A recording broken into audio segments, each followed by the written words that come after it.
Mike, turn your games down. Hi, we're here a mini episode of Games My Mom Found. I am Mike Albertin, and who's in love with Alan Wake's writing with me tonight? I am Joe Butler, and not only am I a werewolf, but so is my motorcycle. I am Phoebe Stanton, and don't worry, guys. Just relax, take 6 deep breaths, and everything will be okay. Michael Colby, and I forgot what I was going to say. And I think I'm in a loop. I'm trying to get out of a it. loop. It's a spiral. So we are here to talk about the Alan Wake 2 DLC, which one came out in 2023, right? And the other one came out in 2024? Or were they both 24? I think they're both this year. Yeah. They're both this year, yeah. The first 3 episodes came out at the beginning of the year, and then the second DLC came out like a month ago. Okay, so first we're going to talk about the 3 Night Spring chapters, and then we will talk about Lake House afterwards. So, we're notorious for having this podcast go way too long because we talk about menial bullshit. So as of this moment, I have taken 1 edible. I also have in front of me my vape pen full of marijuana flavored that's flavored as banana runts. I will take a hit from it every 15 minutes. So if we go too long, I might possibly die. You weren't kidding when you said you had a saw trap. That is a saw trap. My testicles are also tied to the seesaw.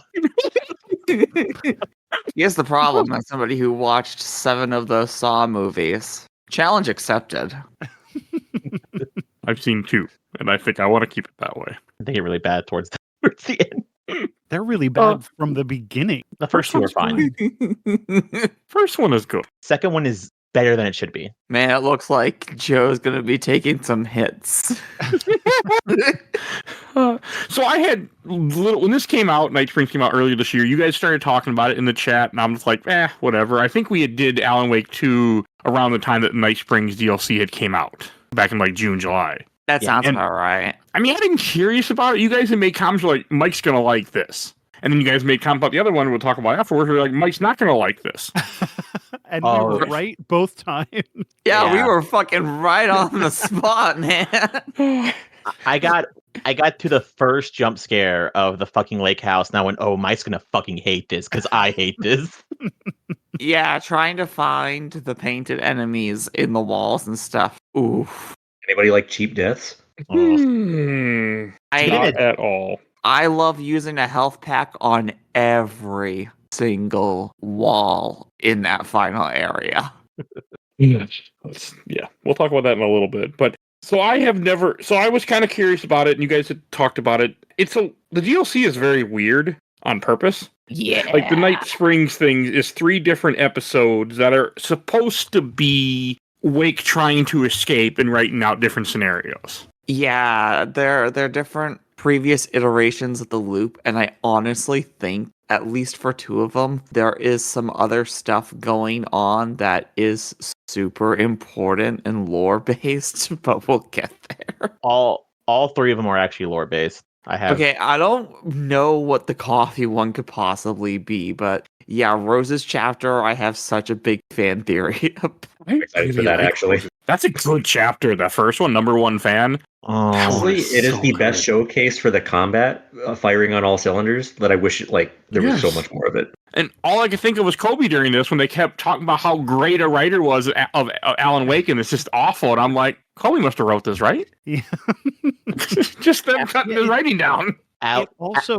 It also was my least favorite of the combat sections because it was too much like 1.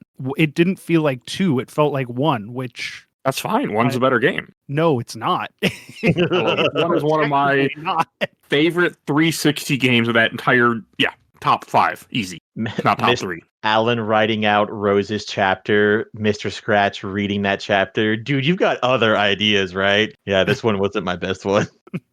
But how else were we supposed to get Nico Alan Wake? Nico? Oh, you mean the world? Oh, please tell me you found. Please tell me you found this, Mike. Yeah, give me 5 seconds. I did not find it. I wasn't looking. No.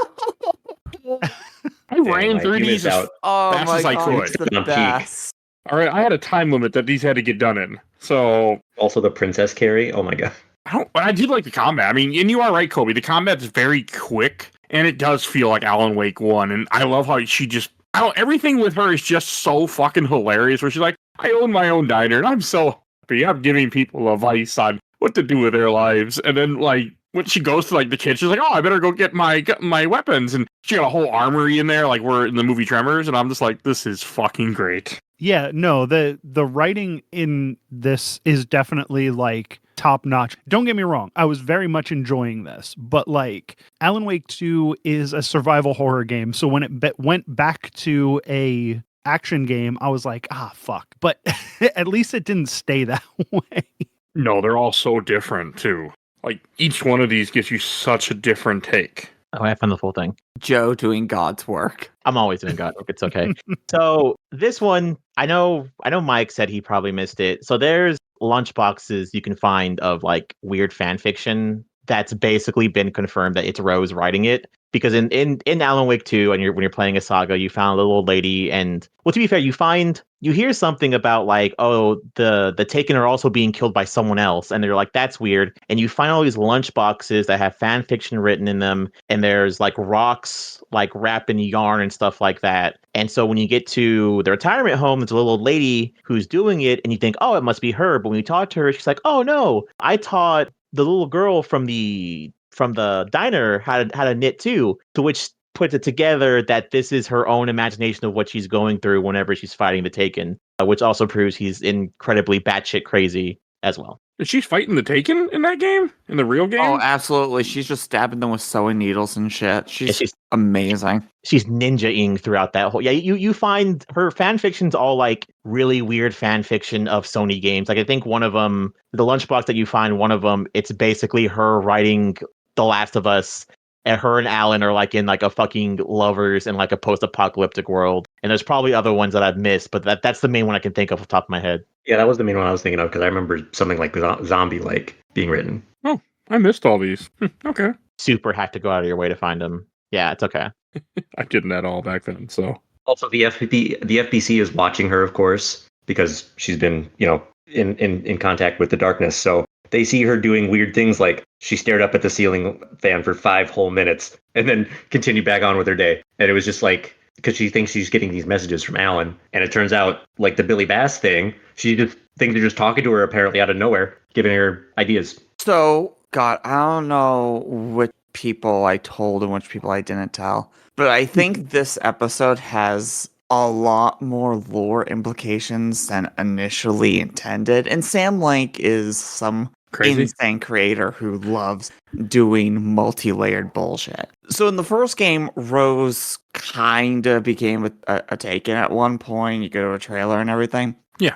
And we already know that the dark presence and the dark place, they're fourth dimensional constructs. Normal time space does not affect them. So when I finished this episode, my initial thought was, oh, that was a fun, cutesy little thing. But then I started to think, well, wait, what if in Alan Wake 2's main game, when Rose is like, oh my God, it's Alan talking to me, what if it's her remembering her past iterations in the loop? Because since she was at one point a Taken, or at least a semi-Taken, she's no longer connected to normal space-time, even if Alan rewrites it.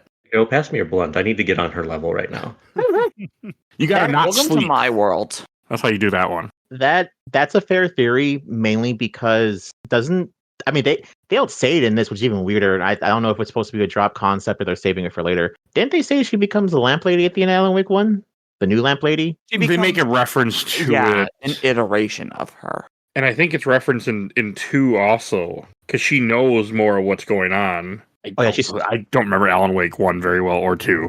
Wait, doesn't she also take care of the old people too as well, or something? Yeah, she had 2 jobs. In this economy, what do you expect? So Rose? In this game? Yeah, Rose has 2 jobs. Yeah, she was the diner and also the nursing home, head nurse-ish, whatever. And also the only person that works in a nursing home, which is not legal, by the way, I can tell you that much. So No, that's the thing, right? There's a fully staffed hospital. Washington. There's a fully staffed hospital right next to the nursing home, which is weird that no one was there. Like none of the doctors were anywhere in town or anything. Look, we're in a survival horror game. It happens. Yeah, well, what Phoebe said, the middle of nowhere. I mean, they get away with stuff. Phoebe would know, right? About how that is, the middle of nowhere. Yeah, they get away with some really fucked up stuff out here. No, I also agree with Phoebe on that. Before we lived here, I lived in a small town, and we had like a whole hospital. Like 70% of the hospital was like empty, and like it was just an emergency room. And it's really stupid because like if you needed to go see a doctor, it's like, well, we have a hospital. Can we see a doctor there? Nope, hospital has no doctors. It's just mostly emergency room. And why the fuck is Oh it a my hospital God. then? It's like, I don't know. Okay, like Yeah, an urgency no. room.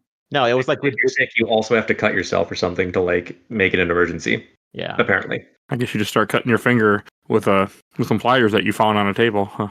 Yeah, something like that, or just crack a bone. It's fine. Well, it became a problem because it's like, oh, I don't feel good. What doctor can I go to? You can go to the emergency room or urgent care. Well, what's the difference? Urgent care makes you pay now. Guess I'm going to the emergency room then. Emergency room makes you pay now too. Sometimes I found that out. Oh, they can suck the my hell with ass. that? Yeah, you gotta have good insurance now that has like a low copay or whatever. Ugh. God, I hate late stage capitalism. What is good insurance? True.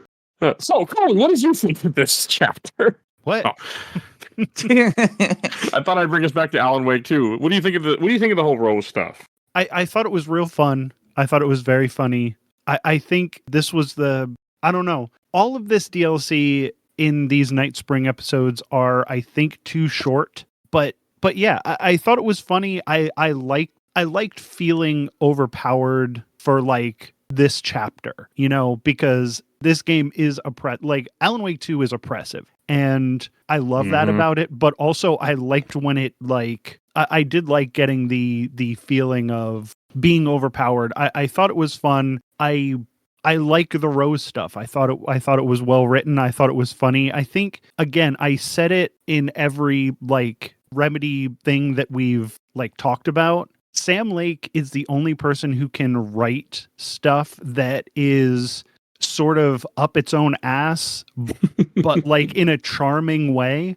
I think a lot of people, when they're up their own asses, are like, it's just too much. He walks the thinnest line I've ever seen in writing, where it's like very self-referential but also like fun and self-deprecating. And I think it all works. And,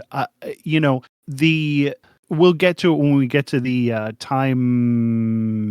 third one, the Timebreaker one. This isn't necessarily Rose. They never say Rose in here. That it's always the waitress. Oh yeah, I never noticed that. So I don't think that this is Rose. I think it's a different reality Rose. But whatever her name is, like I think that all that stuff is very interesting. But again, too short. Like every time I was done with a chapter in this, I was like, well, but I wanted more of this. And then you play it again and it's like, well, now I know exactly what to do. So it actually takes less time. So Fair. It's short fun. I really liked it. Yeah. 20 minutes is the walkthrough to run through it. So you say that she never mentions herself as Rose. There's another fair example of each of these stories is very much three different ways of writing, kind of like the idea of having an internal monologue. Rose's story very much is supposed to be a self-written fan fiction, a very, very bad modern fan fiction. So I get the idea of it being Rose, but it's also a thing of that's kind of what someone does. They don't if you're gonna write a story about yourself falling in love with a very real man, you don't use real names because you could also get in trouble. But And his equally as sexy twin brother, who is, of course, the evil one with his werewolf motorcycle. It's so Even- fucking funny. even weirder, she thinks about fucking both of them. Hey. I think her dream was more just to have popcorn with both of them. If Alan wants to write Rose doing some twincest, I'm whatever. Like, I'm here for it. Yeah, that's the way it was written, is like Alan writing Rose's fan fiction about him, which is very strange, but also works. Like, I don't know if this was a Rose, but it couldn't have been, right? Because it altered reality, so it had to have been Alan writing it. Yes. So it just the way that everything is set up is so, and again, there's no reason it should work because it's really stupid. But Let me try and flip that for you. I think I think because I'm sorry, I just want to finish my thought so I Yeah, don't go ahead. Sorry. so I don't like trip over it. Well, even though I'm tripping over it now, I think the writing is they do this thing where they go all in on the writing. I know that this wasn't Sam Lake. This was written by other Remedy like people, but they do the same thing where they write something that could be really stupid if somebody had 1 second of doubt on what they were writing, but they committed to it 100%, so it worked really well. And they pulled it off. Yeah, it really, everything in this, again, I'm the guy who nitpicks stuff, but Yep. for the most part, I really, really enjoyed this. It was just too short, but I love the writing where somebody writes something really stupid, but commits to it, and that makes it not stupid because it's something that somebody's like really going in on. Oh, they knew. Oh, they definitely did, and it works because of that. Because I had a great time with it, to be honest. So Yeah, and then you Say do that fight it could be. yeah, I wish it was Okay. more fleshed out. Yeah, I wouldn't mind more. What were you gonna say, Alan? I was just going to say, I thought I had something, but I guess not, because then I remembered, because I was like, well, the Dark Place takes any art in any form, doesn't really matter who made it, as the Lake House, kind of demonstrates in a way. Yeah. I am But- so excited to get to the lake house stuff. I want you Yeah. guys. Then I remembered that, Get to the lake house. We will. but then I remembered the Jessie stuff, and I'm like, she didn't write anything in Cauldron Lake or anywhere near it, so never mind. I didn't So think yeah, about they that all either. could probably Alan's works, is what I was trying to refute potentially. When someone says Jesse, the first thing that pops in my head is Jesse's car. Well, I'm not okay with that completely. And you fight the two werewolves. They did do a good job of reusing assets because like they take the nursing home and then put it somewhere else. Like, oh, now you're going to Alan Wake's mansion. So like they do. I do like what they did with what they went for there. I thought it all worked well. Well, I mean, it was a mansion for Zane in Yeah, but Alan also Wake you 2 iteration of the timeline. can't Wait, was do it that. Zane's house or was it I thought that was the brother's house. No, it was Zane's house. No, yeah, Oh, it was Tom Zane's house. Yeah, I don't- forget where it said that, but I definitely remember it being Zane's mansion. It may have been like in a flashback. That Barry had commissioned, where they mentioned that, or just that Barry bought it and then turned it into the nursing home. I think For I think the brothers bought it and turned it into a nursing home for themselves and everybody else. Okay, I have no memory of any of this, so I don't can't help remember you. that. Yeah, it was definitely after Zane disappeared though, because I almost remember there being a scene where Zane's talking to Alan and they're in the mansion. And just for Alan's thing, there is a possibility that Alan Wake found some of Rose's fan fiction and put that into his story, because that is something, he didn't have interaction with Jesse except for in that one DLC, but he was never in the same physical place. But Alan Wake is in the same physical area as Rose, and she does write the fan fiction, so it could be her writing. He just put it in with what he was writing to try With to him get trying out. to escape. Yeah. Yeah. Well, see, Okay. this goes into if anything, this could be what this is too. It could be a loose end because I think we talked about it before. Maybe with Quantum Break, and I'll probably get a little bit more into it towards the other episode. I think Alan's also writing loose ends because I think it, as weird as I hate to admit to where it is with the idea of writing, and then more so, I think because with Rose talking, it reminds me of it too. With fan fiction, I make a joke about Homestuck. I read Homestuck, which is like a 3,000-page fucking book. And they made it more. It's more than that, but whatever. The example, they made a sequel, and the idea for the sequel, which I really like, is what happens when you continue to write a character past the end of the story. So the character that's kind of racist in the story is now fully racist as an adult, kind of situation that I really like. But this kind of goes into where I think why it's a spiral. Alan wrote himself way too big of a story. So thus he wrote himself. So yeah, that's side characters. He wrote side characters. Those side characters have to have more side characters. And those characters also have to have a personality, to which then you end up having a situation like we had here where it's, oh, I wrote Rose. What does Rose do? Rose writes fan fiction. What kind of fan fiction would she write? I got to write that too now. Oh, okay. I'll take it. I'll buy it. I'm fairly I'm- certain I brought it up in the main game episode, but that's another theory, is a lot of these loose ends that he wrote are there to add depth to the mystery, because he is in fact writing a survival horror novel in order to get himself outside of the dark presence this time. And some horror novels have mysteries that never get solved, and that's the whole point. I mean, some horror novels don't even describe the creature that you see because it's undescribable. Yeah. Or you have Resident Evil, where a bunch of things get made and then retconned and re-retconned. Or it turns out Resident Evil, it's all this bad capitalism. So Why does Thomas look like Alan? Just because it adds depth to the mystery and it gives Alan more power in the dark presence. and then this chapter ends with her finding Alan at the top, which all three of these end that way, you find out, but it's cute. And then this will bring us to our second chapter. This one just called Coffee, or what is this one called? The North Star. North Star. Okay, thank you. I played this one in the wrong order. I played the Timebreaker one, then I played this. I don't know how I did it, by the I way. have no idea how you did that either. Yeah, 'Cause that's crazy. I selected episode 2. I swear I did. And I was not playing episode 3, and I was like, what the fuck? And then I went back. I'm like, how did I do this? I blame the PS5. We can play the PS5. I did play this on a PS5. So the second one is really fucking strange. Oh, it's so good. This was my favorite one. It's such a government conspiracy manifesto.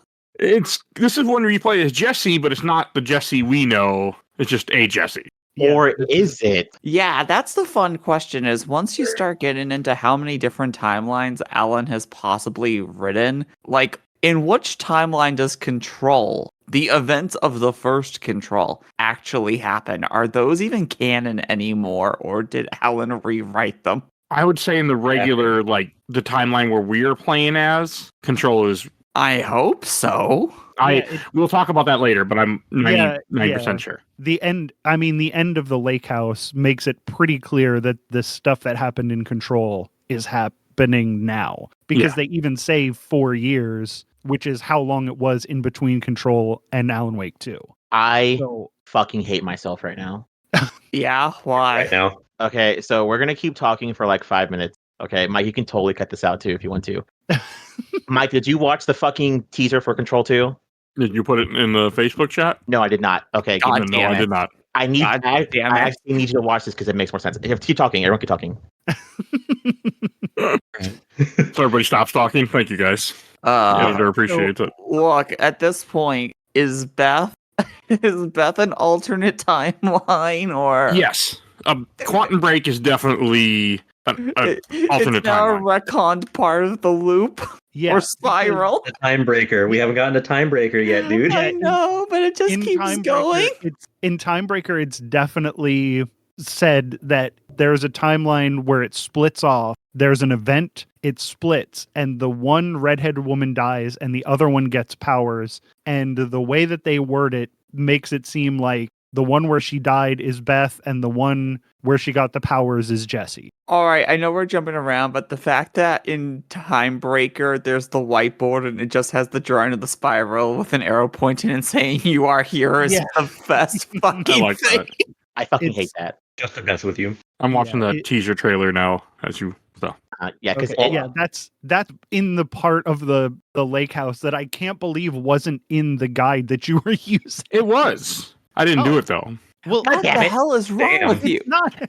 You didn't have to do anything extra. It's very easy have- to get to. Well, The, for free, the dude. light Fight for switch anything. wasn't there for me because I didn't read all the documents that I was supposed to read. Oh, We'll talk about that. You don't want to hear my opinion yet because of Lake House, because then you won't want to talk to me anymore tonight. So we'll wait for that. yeah, we'll get in there. Anyways, so Did anyone have a cup of coffee while playing this the first time? Yeah, don't forget to drink your Ovaltine. I mean your black triangle coffee, guys. I am always drinking coffee, so yes, I was drinking coffee while while I watch this. And talk about an asset flip. Holy shit. This is I mean, it just takes place the whole thing in Coffee World. There's nothing different about any of it. But they made it work. would y'all? No, they definitely do. It's just it's just an asset. It's just that section of Alan Wake 2, but you're playing as Jesse. So it's better because you're playing as Jesse, and Jesse's better than Alan. It And, feels more How like she shoots Alan her Wake gun? 2. What about it? What about her gun?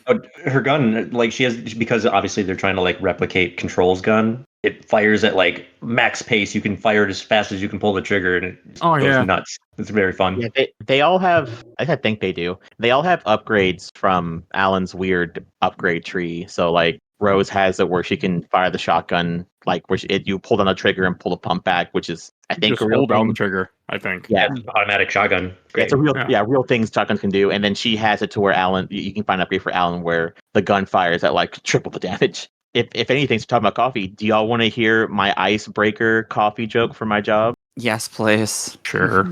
So you go to the thing and you drink coffee and people have coffee talk and I go, oh yeah, I like my coffee like I like my women.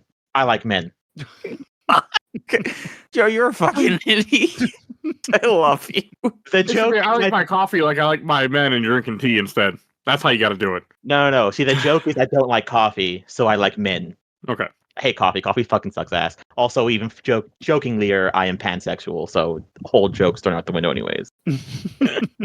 Joe just trying to start fights at work. Yeah, you must be the guy at work that everybody's like, oh God, this guy's over at the coffee machine. This guy over there at the coffee. I can wait. Guy over at the coffee pot talk about how much he likes penis. Oh my God. Second 15 out minutes. here, Joe, you might actually get like people going, I'm not in the mood for coffee right now. Maybe in 5 minutes. Nobody should. I hate coffee too. So like when I was playing this and she's like, can't drink the coffee. I'm like, yeah, you're right. Don't drink the coffee. Like fuck coffee. Wow. But I get it. Especially I don't know why I don't like any coffee, and it's all because here's a dumb thing I've never been mentioned on the show. Back when I was in 3rd grade or 4th grade, we did some taste tests where we tried honey, coffee, and something else. And I do not like honey or coffee to this day. As a 37-year-old, do not like honey and coffee. Honey Don't know and why. coffee. I don't like Well, either. Honey and coffee. You don't like either. Nope, I don't like honey in any, like, I just don't like the flavor of honey, and I don't like coffee. I do like Honey Nut Cheerios, but there's no honey involved in those. Not Like really. Chester. No. I love putting honey in my coffee. I think it's so good. I just can't stand any coffee. And my son drinks coffee. Like, when I hang out with him, he's like, hey, I want a Starbucks coffee. And I'm like, why are you drinking coffee? Like, you're my son. How dare you be the dark side? But, Colby, please tell me more about how you love drinking Black Triangle coffee. I Black love Black Triangle Coffee. I think Black it's one of Triangle. the greatest companies. I think that everyone should try it, even if you don't like coffee. You Even are if coffee. you don't like coffee. Black Triangle coffee must be percolated at 500 and something degrees. And Whole puzzle. made with Yes. Cauldron Lake water. Black and wasn't hard it? coffee. they're supposed to be, Oh wait, fuck it, that's bad, right? what, Cauldron Lake? Yeah, don't we Yes. find something in the lake house saying like, yeah, don't drink the fucking lake house water coffee, or don't drink the lake house water Probably. from the lake. Anything with the water. It's like a whole sheet. Don't Fish in it. possessed. Don't drink it. Don't Don't swim have in it. intercourse in it. Yeah, just Nothing. don't have anything to do with it. don't fuck with the water. Don't even touch it. Don't look at it. Don't think it, don't say Perceive it. the water. Don't even perceive it. You are not coffee. Yeah. I do like how you have to run around this thing, and it does feel like a survival horror game, except you have ammo. But it's very tense and creepy. I died multiple times in this coffee one, a couple times with certain enemies, where it took me a little bit to kind of get the hang of it. Not as bad as what we're talking about later, but it was definitely creepy, and I liked it and didn't like it at the same time. But the whole thing where she has to watch the video, then she starts to be mind controlled, but Polaris, the being that she has in control, stops it. And at one point what's it called? North Star. That the name of the Oh. episode is named after The North Star. Okay. Yeah. That makes sense. But- That's the reference. Yeah. Yeah. But in this episode, it's called North Star. Okay, and then also she runs into Sean Ashmore's character from Alan Wake 2, Tim Breaker. Right, Mhm. that was his name. And he was just Tim spouting off Breaker. how the government's behind all the coffee. Yeah, it rules. It's funny. So good. This is a very Twin Peaksy deal. Yeah. Like this is the Twin Peaks episode of Night Spring. Mike, do a podcast on Twin Peaks, so I'm forced to watch it. For the love of God, please, yes. We'll see. Yes, let's do the first 2 seasons of Twin Peaks. I've been itching to watch it again. Is it streaming anywhere Yes. Max, I think Max has the whole series. for now? I don't know if Right. they have the 3rd season just because That's of the Showtime, stars. technically. Yeah, you Stars was probably have to Showtime. get Showtime. You know, I think I, Netflix has it. I saw somewhere where it was like, oh yeah, Twin Peaks, you can watch everything in one area. So if it's not HBO, then I might be wrong. Maybe it's all. That on might have been Showtime. Pirate Bay you were talking about, Joe. We watched everything on. Yeah, at one go time? for it. Oh, don't use Pirate Bay. Pirate Bay No. sends your info to the government. Yeah. Well, it's run by the government. Oh, is it? Okay. Yeah, it's run by the it's FBI. not It's been run by FBI. them for years. They took it over. So those are back in my old days. Now of it's surfing. PSYOP. Paramount. I don't know what people use. I don't mess with torrents. Wait, does anymore. Paramount have the third season as well? Paramount's the third season as well. Okay. Fuck yes, I know Paramount what I'm has- doing this week. Paramount has all 3 seasons and the movie. Oh, they have Firewalk with Me. That's fucking Phoebe, fantastic. that's not anime. Aren't you supposed to just watch nothing but anime this week? I Never will mind. piss down your throat, I swear to God. All right. That is not one of my kinks. Thank you very much. I do have a lot, but it's not one of them. So, You guys know. okay. So in the coffee one, eventually they do have a small stealth section where you have to dodge a guy in a coffee mug outfit for some reason. It's Nemesis. Scariest Oh, thing in the God. whole game. Oh, gross. It is Nemesis. Oh god, I need someone to mod Nemesis as a big coffee thermos now in the RE3 game. Oh, they'll do it. Don't you worry. They'll also go back and, replace Mr. X as well. I used a guide to know exactly what to do to grab the key and get through it quickly because I didn't want to. I died once and I'm like, fuck this. I'm like, You can't tell where he's looking at. He's a big fucking thermos. you can kind of tell where his face is. But, so earlier when you see Tim Breaker, he makes a comment about, he's like, I got coffee in my mouth, but I spit it out. And I'm thinking about, how'd you get coffee in your mouth when you're fighting a guy? What is he doing? Throwing coffee around while you're fighting him? But probably, yes. He might have spat it out or just been dripping it from his orifices. These monsters are weird shadow monsters. They have coffee coming out of everywhere. Yeah, they are coffee. Like they keep saying we are coffee. So I have a feeling that that's not like that's literal. I think they are coffee. So if you shoot one of them and it sprays on you, you are drinking the coffee. Okay. They're sweating coffee. They're crying coffee. Or they're bleeding They're- coffee. Pissing coffee and they're yeah. You're just making me like coffee even less. So thank you. Oh, I actually like it more now. I'm into this pissing Kinda coffee coffee. thing. I'll do it. I want to be coffee. God, this is an SCP ready to be written. yeah, those dudes need to make a TV show a la like Twilight Zone, where like every episode, or hell, I'll even watch like a season, like a 3 or 4 episode seasons of like shit like this. Yeah, we didn't even talk about that yet. That this is supposed to be 3 episodes of the new reboot of Night's Brains. They're just throwing shade at Jordan Peele in the 2019 Twilight Zone. That Twilight Zone season is actually surprisingly good from what I've heard. I don't think there is a bad season of a Twilight Zone. You just have to be in the right mood. There's a good episode in every single iteration. That also goes for the X-Files. I highly recommend if you need something weird to watch, just binge a season of the I X-Files. can't do X-Files. I tried once, like a couple years ago, and the fact that they're way too into the 90s, I could not do it. No. The reboot or the comeback for 2 seasons, those 2 seasons are awful, but they have one of the best episodes of X-Files. And Is it the 9/11 episode? no, it's the one where the monster it becomes a were-human, and he's just like, I don't know what a 401k is, but I feel compelled to get it. That's fucking hilarious. All right. Any last thing to say about coffee? Oh, and then we find Alan Wake at the end. Yeah, the end, and he's thermoses. surrounded by thermoses. Yeah, Yeah. Pretty funny. and he's just are Dylan. coffee. He's just being Dylan in that moment. I will get back into later in this episode. We are coffee. Coffee. I am drinking zero Coke, for your information. But not coffee. what about coffee, Mike? Yeah. I have coffee in the How- fridge, but it's not for me. Did you ever think about drinking coffee, Mike? Oh, No, never really? actually. weird. Hey, Mike. You should try some coffee. You should try some coffee, Mike. What's wrong with Circulation. Apparently the kitty wants coffee too. Can you hear him? No, I just heard you say kitty. So I assume Well, you're talking to a kitty. I mean, you are sleep deprived, so it could be an invisible kitty, but I'm assuming it's a No, real he's kitty. here in the room with me. No, I have a picture of a cat being adorable on the floor. Yeah. Could also be her roommate. No. The 2 of us, I am the cat. Full-grown cat person. That makes Maybe that cat. makes more sense actually. I'm gonna send Mike the picture.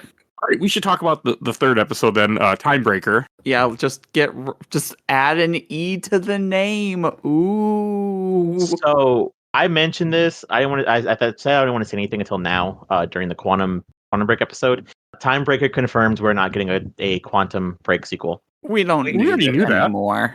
Yeah, I mean, Microsoft Yeah, said no. I think I would like a Quantum Break sequel, but just like with the Max Payne stuff, they set it up so that we don't really need that. Like we can get a Quantum Break thing, and we can get a oh god, what's What? his name? The On Ashmore? no. The Max Payne. Oh, Alex Oh, Casey. Alex Casey? Yeah, Alex Casey. We can Do get they Alex own Casey. Max Payne? Because they're remaking No, Max that's Payne 1 and 2. Rockstar. No, Rockstar owns. Yeah. Oh, okay. I thought maybe they bought it back. And that's what's weird, right? If they can redo Max Payne just by being contracted to do it, who's to say Microsoft couldn't ever be like, hey, you want some extra money on the side? Here, redo something with Quantum Break, and maybe if they get to stipulate that they can fold it into their Remedyverse, then all the no, better. we're going to do our own Quantum Break with blackjack and hookers. Hell But yeah. Alan, you forgot. Microsoft doesn't own any IPs, remember? They don't have any No, IPs. that's so they Sony. can't- Well, everything's an Sony Xbox is doesn't what you have mean. IPs.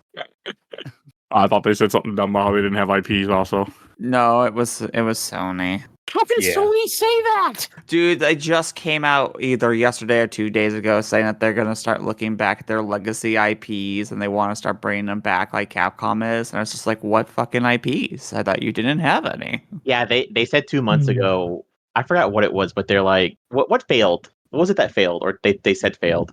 I forgot the name of it. Fuck, what was it?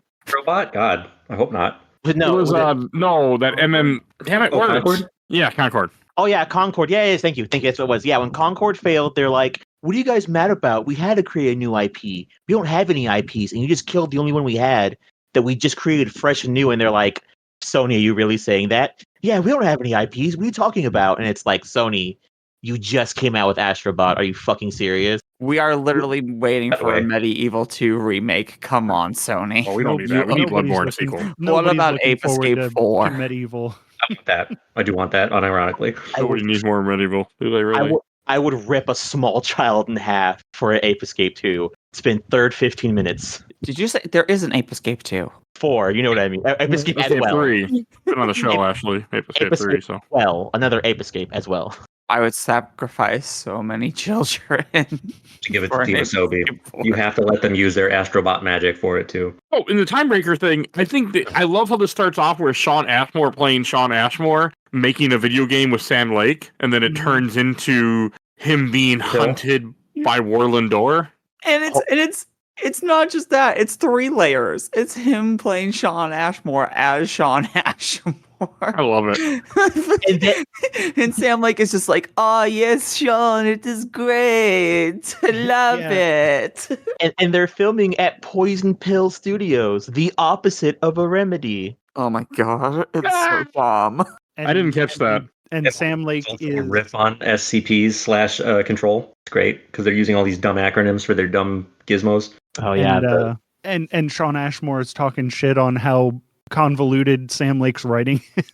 No, it's just deadpan Finnish humor, totally normal, as he said. So good. It's- The writing is so good in this one. I love that they got him back to do something, too. So Joe and Colby are gonna know what I'm talking about because we all watched it together. How much of Sam Lake's VGA presentation is canon to the Remedyverse? I don't want to fucking think about that. I'm pretty Yeah, sure the that whole thing. everything he says is canon to the Remedyverse. Like in private conversations. He's gonna make a tweet about going to the bathroom, and then in like Alan Wake 4, they're gonna find like a mythical item in the bathroom, and he's like, haha, I left that there. Get the Game Award, and it's Jeff Keighley's note. He is just David Lynch now. Yeah. Yeah, but I like him though. I missed his calling, though, in comedy, too. He really, really is funny. Yeah, I mean, everything is just so strange, but so good in this one, too. Like, I was a little bit impressed how much I enjoyed this one. I have a really stupid question for everyone. Please, we're here Has for anyone- stupid questions. Has anyone seen Rick and Morty? Yes. The first 2 seasons. All of it, sadly. I'm still gonna watch. I know. One thing I like about this, where it evolves from like being in a video game to different kinds of stories, and I love that idea because he's jumping universes too. When he goes to the typing one, it reminds me of that scene in Rick and Morty where they're playing the super realistic game, and it's like a typing adventure, and they're like, "Where are you?" And it's like, "Where am I?" "You're in the woods." "Okay, go east. You're still in the woods." And it's just like goes into like the vampires are coming, and they're like, "What the fuck is the game talking about?" And it ends with like, "You'll never see her again. You're dead." And they're like, "What the fuck is going on in this weird ass text adventure game?" That's what it reminds me of. Just the bit from Interdimensional Television where it's the Doors commercial and the guy goes home. It's like, is the commercial still going? Oh my god. He's in his own house going, "We got lots of doors." It's like, oh shit, this is still the commercial. I'm very The confused. doors thing might be the best Rick and Morty bit. The House of Doors or whatever the fuck that thing is called. I was just the time break stuff. I was just happy to see some kind of reference to Quantum Break, and I was so happy that we'd played Quantum Break already before this. We told you had to. Now you know why. Yeah, I did not expect. I mean, the Time Breaker one is also the most fun because it goes in weird places. You have the comic book, like part of it, where you're reading the comic book. It was really cool. You have a part where you're like a 2D pixel action game, and you're just shooting things left to right. I forgot the stupid 2D action game. God damn it. Yeah, you can actually move up and down too. It's a full-blown beat 'em up like Double Dragon, but with gun. Aren't you in the old-timey TV show too? Don't you like go out of a portal with like an afro and a mustache at one point? Yes. And then there's like another part where you're in a comic book and There's a text adventure. oh my god, yeah, the text adventure one. It actually has different branches with different endings, but they all go to the generalized same ending. There's like 50 different branches to go down. I really enjoyed it. 3. So this I did all of them. No, but it was just this whole thing was so much fun. Like this was great, and my wife who watches like, "What the hell is happening?" I'm like, I can't explain this. So like I could, but I don't want to spend the like 10 minutes it would take me to sit here and just start explaining to you backwards and stuff to the point where you're just like, I don't care anymore, because that's what would have happened. So somebody For lore reasons, you go to the Ocean View Motel this time.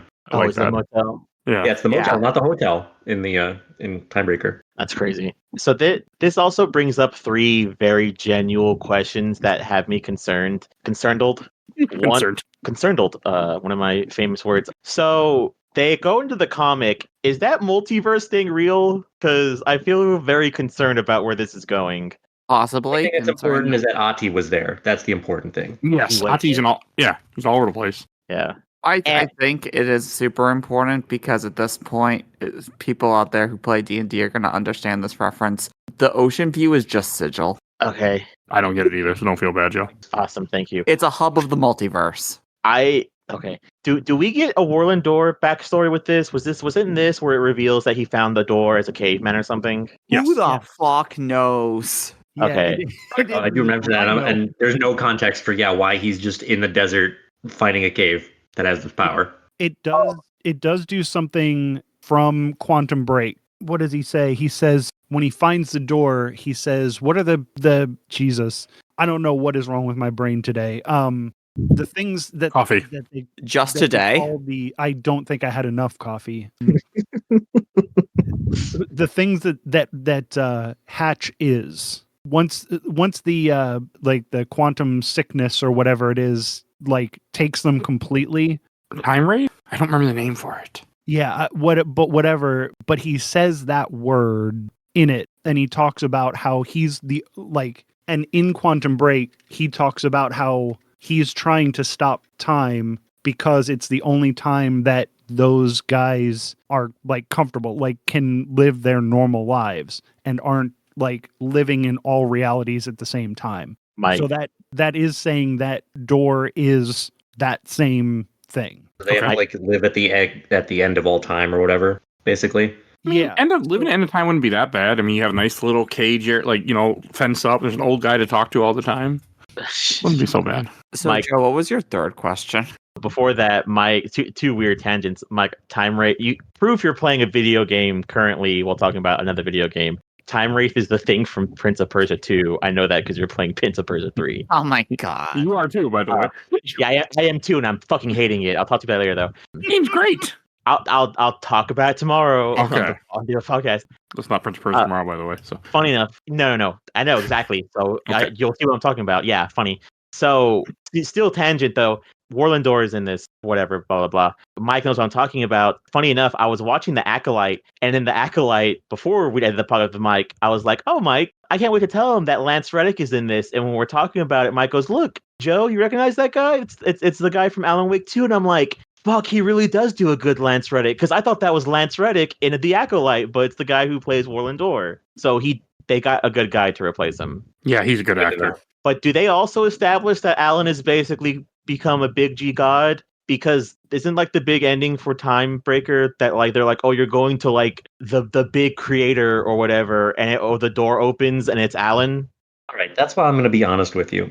Ever since they connected Control to Alan Wake 2, it's never escaped my mind that nothing past Alan Wake in the Remedyverse is just Alan doing anything, writing anything he can that'll give some sort of extra like third-party power to intervene and get him out of the dark place. So Yeah. there is no FBC, there is no Saga necessarily, nothing. There's no Estevez, there's just nothing. All of it is just in service of getting Alan out.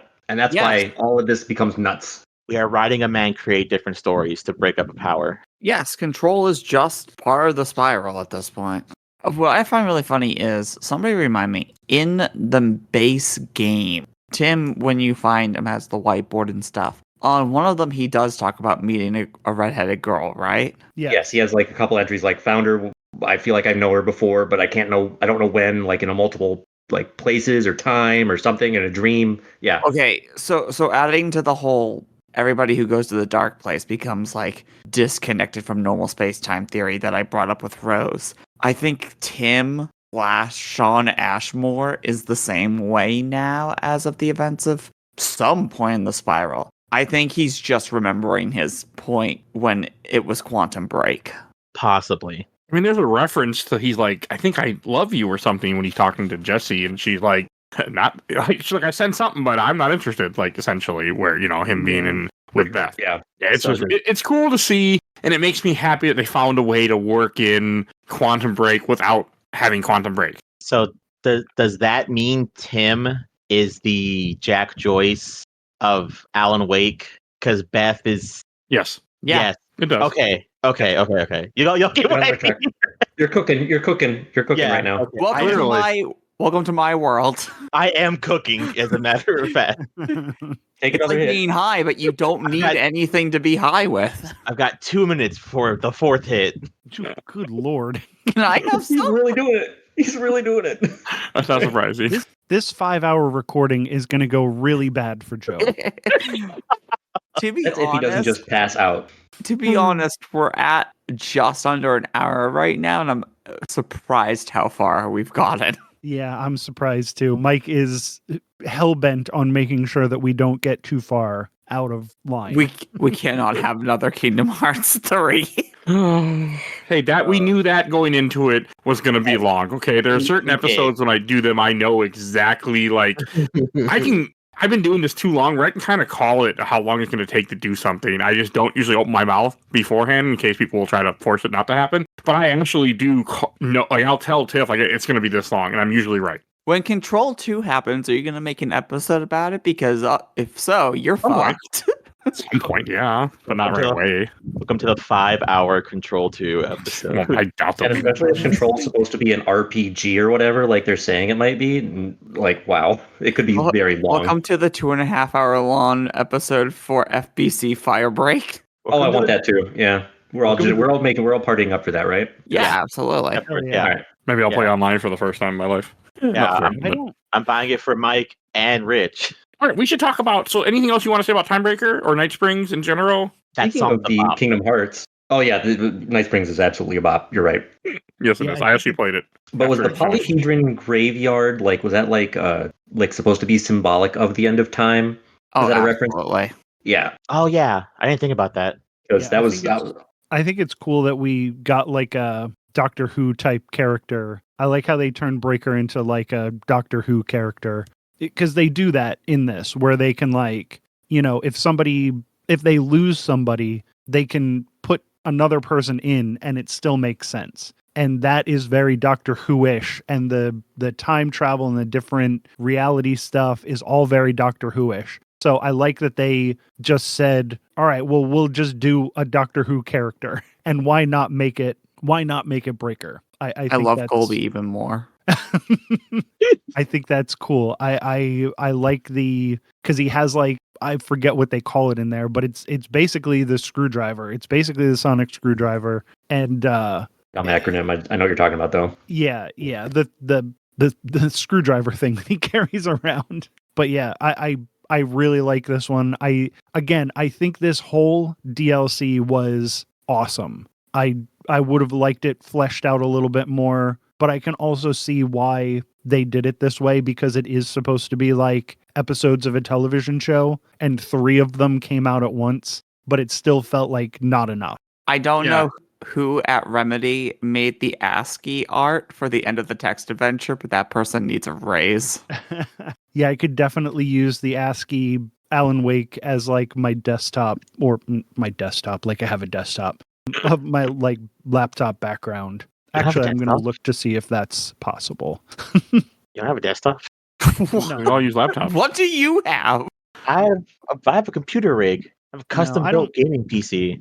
I don't play games on PC. It's PlayStation 5 and Steam Deck. Oh, you I have a guys gaming are, laptop. Steam Deck is a PC, don't lie. you guys aren't living. Mike knows. I played Resident Evil 3 where Aerith was Jill Valentine and the nemesis was Shrek. I had the fucking time of my life, and I was fucking high as shit. Well, it must have been really freaky when he said, "How how many layers? When an onion is like an ogre or some bullshit." It's been a while. You know, How did- I didn't know. God damn it. He doesn't say stars. He actually does go donkey. Joe getting a hand of my fan fiction writing and turning it into a video game. Well, I do want to say I really enjoyed the Night Springs DLC. I thought it was 3 really unique flavors. It was short. It was awesome. Like, I really liked it, and it didn't beat me up and make me curse the game. So, really good. Anything else you guys want to say about Night Springs? Yeah, I guess I'm just gonna make this one addendum. I don't know if you've ever accessed. Have you guys only accessed the games through the main menu? Yes, but I Yes. do know what you're talking about. Yeah, Oh, they yeah. they did actually implement the DLC into the main game as TVs that you could just interact with, and it kind of is a great way to break up the action of an otherwise very oppressive game, as Colby said. So, And they do it with the lake house as well, right? I Yeah, think I don't- so. At yeah, the end, like the- right after you introduce Estevez, I believe that's when they put it in. Okay, I was going to ask if Estevez was in the actual game. Yeah, she's the girl you're talking to in the played police it. station. No. But that was 6 months ago. Oh, Well, yeah. She first comes in to, I guess, quote unquote, scoop up Alan Wake during at the end of chapter 4, and then she gets attacked Okay. at the police station, and then you find her. And yeah, they so kick off everything. when she gets attacked at the police station, after you have that big moment, and she's kind of like in the room and she's patching herself up with Casey, there's a new dialogue option to ask her, so what are you doing here? And it'll be the option to play the DLC, and it's basically a flashback. Yeah, perfect. That's why she's able to explain it and like okay, so here's what happened, Saga. Like that's the very beginning of the DLC. God damn it, Sam, like you magnificent. Okay, so I was also going to Affectionate. ask you guys if Lake House took place before or when it took place to Alan Wake 2. It is damn close. Yeah, It happened basically as soon as the first time the thingy goes off at the lake house, or like right by the lake house, the FBC scanner thing. Oh yeah. That's basically what alerts Estevez and her team to come. Okay. So I can tell you exactly when it starts. It's there, and then that's when I believe when Saga goes to Watery. Okay. Okay. So the Lake House plays a lot different than like what we just were doing. Because I also don't think I had that set to story difficulty, because I think I just had it set to normal because I didn't see a difficulty setting. So Played it that on makes another Nightmare. reason why this wasn't as fun for me. Yeah, how did it feel going from 500 bullets for a shotgun to 2 for a I pistol? fucking hated it. This was a mode where every shot had to count because you barely got enough ammo to get through each little fight. And I couldn't it's a stand survival it. horror game. Good to me. I love that. I don't Yeah, like me survival too. horror games that much. Not when they're as oppressive as this was. This was super You have a oppressive. dodge. Yeah, but you The gotta be dodge even good gives you iframes if you time it right. Yeah, I know. I used them, but I had to learn how to get good at the dodge. But it's very tense. Everything with this was a tense experience. I mean, I think it's cool, like the idea that the FBC has this research station near Cauldron Lake that is technically partly underwater that all went to shit. I will in Minecraft, I will rob a bank. I need 5 seasons, 5 TV show seasons. They can be hour long, like 6 episodes, or they can be like 12 episodes, season 30 minutes, whatever, 25 minutes, whatever. I need 5 seasons of a Rec or The Office style fucking FBC, like kind of drama, kind of comedy, like TV show. Because the shit you read in here is so fucking goofy and so real and so not. It's actually terrifying. When I was playing this, I was talking to myself and my cat going, "Look, Mr. Kitty, it's a government agency where they fuck up constantly. Who would have guessed?" They had But then it's, oh man, they're such a loving couple. I'm like, you just let a couple run an SPC laboratory and they start going through a divorce, and you didn't think maybe, just fucking maybe, you should take the power away from them and put somebody else in charge? they should have been assistant managers to a main manager. Being their own managers is such a workplace drama thing that's happened. I will say that the main sin of this is that they did not like sprinkle a little bit about the Marmonts in the base games to make you be like, what the fuck is happening at that lake house? I have got to know. Not really. The main, as far as I know, the only thing that happens is that as Saga, you can go and ring the thing and no one answers, and she's like rude and then walks away. That's it. So they've been missing for a while, right? Yes. What? Yeah, they've been missing for a bit. But wait a minute. I thought all like the 90s style computers that you find in the different houses and stuff where the dolls are, I thought those were the Marmonts. Wait, that's part of it. You're right. But now that I think about it, what the hell happened with the nursery rhymes? Because at the end, you talk to a disembodied person from the FBC, and they're like, haha, you're going to die now. And then jokes on them, they die. And that never gets resolved, actually, now that I think about it. I thought that was Darling. Is it Darling? In the main game or in the DLC? Yeah, in the main game, the nursery rhymes that you do, at the end of it, when you do them all, you go back to one of the ranger stations and the walkie-talkie goes off, and it's one of the doctors or one of the FBC scientists like talking to you, being like, oh, thank you for helping me do this. You've now helped me unlock the ultimate secret. And then he's like, you're going to die now. But then, no, you end up hearing him like scream and die. And that never gets touched on, actually. I mean, you got a keychain from it. That's true. You get some dope keychains. But I just mean like something about like, oh, the Marmonts are working here. And it's like something about how like they're, some of the stuff that they put in the DLC about how their like life is being slowly kind of like affected by Alan's writing. Some of that needed to have been sprinkled out in the main game to be like, oh my God, I cannot wait to see what the fuck was happening at this lake house. Because that makes sense. It was great. But maybe they didn't really have the idea exactly planned what they were up to for this. But no, probably knowing them, no, they probably did. They probably did. I mean, I know what they were, shoestring budget. What can you do? But just the fact that like you take this couple and you have the brilliant idea of putting your freaking base underneath the very water that you're not supposed to do anything with and not expect one crack ever to then, and it literally is, I think, in one of the writings that like a drip of water, drip, drip, that's lake house water, drip, drip. Oh, right that's what did it? That's what did it all. Yep. Nutty.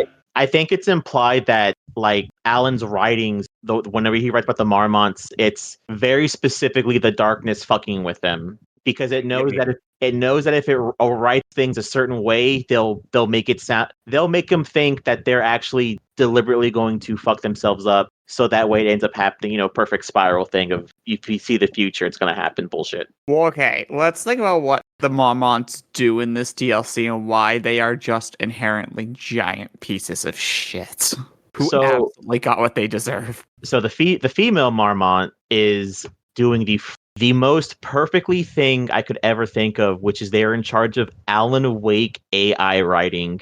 Yes. Dude, when I saw that room filled with the hundreds of typewriters, I dropped my controller and screamed, "You have got to be fucking kidding me." It was absolute cinema. Yeah, I really liked that they were working on essentially AI writing of Alan Wake, and it was just like AI, close but like off enough so that the effects were disastrous, like worse than what Alan Wake could have possibly done. But honestly, I will say that room with the typewriters going was the creepiest area in this entire game, base game included. It was the scariest place. Walking through the middle of that room with those typewriters going on both sides of you was the most creeped out I was in this whole game. Well, I was just suddenly expecting stop monsters too, like to midway come out of the typewriter. Oh yeah, that would have been pretty freaky. Yeah, Did you guys find the examples of some of the early AI writings though, and how fucked up they were? I didn't read any of the notes. They're all just bad. It's all just like darkness, darkness, fire, fire, and then like one of them is like, one of them is like the tree had a gun. The gun shot into the darkness. The tree said, "I'm not scared of you, darkness." the darkness eerily badging away. It's very much AI writing.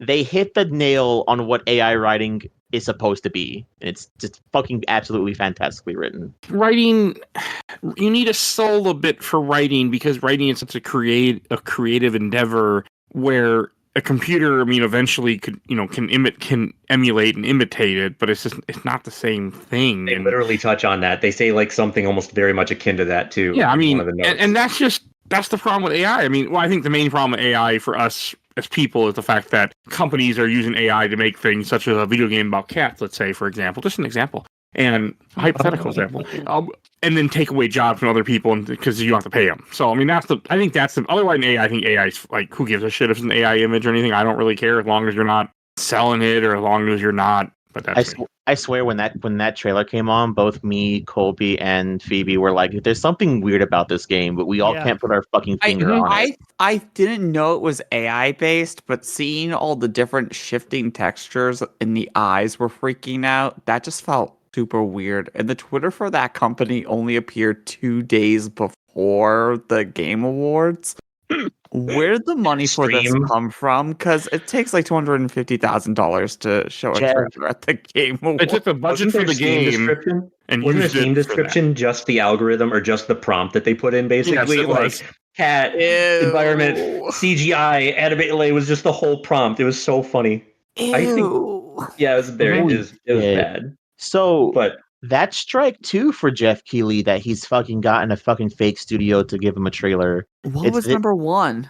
The one that everyone thought that studio was releasing PT, and it wasn't. And it was, I know what you're talking about. Yeah, the vaporware. God, what they call it? What they freaking call it? Yeah, there was a trailer for a game that looked really good at the Game Awards, and everyone thought it was like it was going to be PT because like the company was called like Dead Whale Studio or something. Abandoned like or whatever. Abandoned, yeah. Abandoned. Yeah, and people go like, and then it turns out like the whole game was a fake. It's like, oh, we're going to release a trailer.